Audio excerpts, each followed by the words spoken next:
We have a pregnant giraffe in Frances. Frances is a 4-year-old female. She's young, but she's obviously of reproductive age. We had a breeding recommendation with her and Junbei, who is our male. And while we didn't see breeding happen, they're kind of secretive with all of that. The fruit of the labor is here. we've seen it. She's showing all the signs of pregnancy. She's getting big, and so short of doing a hormone assessment with her, which we could do, but that takes 6 to 8 weeks to get those results back. We think we're in that window. So back in January, I started doing monthly body condition scores on the giraffe, and I have been scoring her. It's a rated 1 to 5, 5 being obese, 1 being underweight. And I've been rating her at a 4, which is pretty overweight, because I could not see her spine, and so I've been thinking about it over the winter, going, wow, she's really packed on some weight. It was actually at the beginning of May. I was working the giraffe routine and noticed that the weight had dropped from her upper back down, and her belly had actually dropped and drooped low. So that day, after they went on exhibit, I spent a lot of time just watching Frances for probably about 30 minutes, just staring at her abdomen, because she was hanging out really close to the corral. And then I noticed this big ripple up the right side of her abdomen. And then that got me really probably thinking that there was a baby in there. So then I invited another curator down and had our vets come down and take a look. Giraffes are threatened in the wild, and there's actually fewer giraffes than there are elephants, which is I think not a wide known fact. So this birth is really important for the giraffe species overall, as well as just our SSP population within the United States. So we're really excited to get to be part of that.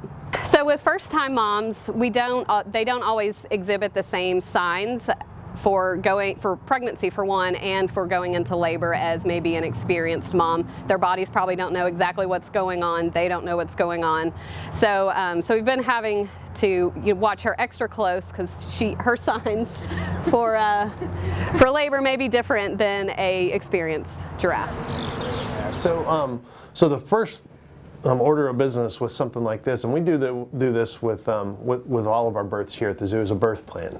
We put together a birth plan. It's again, all these barn modifications. We put a layer of sand in the barn, because these females have these babies standing up, and these babies have to drop as much as 6 feet onto the ground, and they do fine with that. That's everything going as it is. The spanking of the baby, I guess, is kind of what you think of that historically. I've got 2 kids of my own, and the preparation has not been much less than that, if truth be told. Maybe more so, I'm embarrassed to say. We're nervous because it's a first-time mom. There's a little bit of the fear of the unknown right now, but we're very excited. We're all ready for, I think, the baby to be here and know that it's okay and everything's going well. And then I think we'll be able to breathe a little bit. We haven't had a baby giraffe here in 17 years, so we're really excited.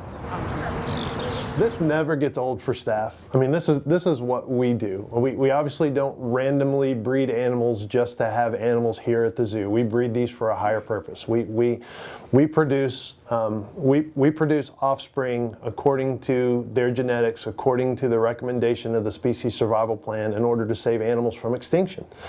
Giraffe are not doing well in the wild. The more we can do to get this captive population going, the more it's better for giraffes, again, in the captive population as well as the wild population. So, I mean, that being said, that's a really exciting thing. I mean, we got all the goo-goo talk and all the silliness and all that. We're so excited, and we love baby giraffes, and they're cute, and I'm not going to fool you into thinking that we're all business and all biology. I mean, we're business and biology, but there's a huge cuteness factor with this that's got people really excited about it as well, on top of the important work that we do from a conservation standpoint.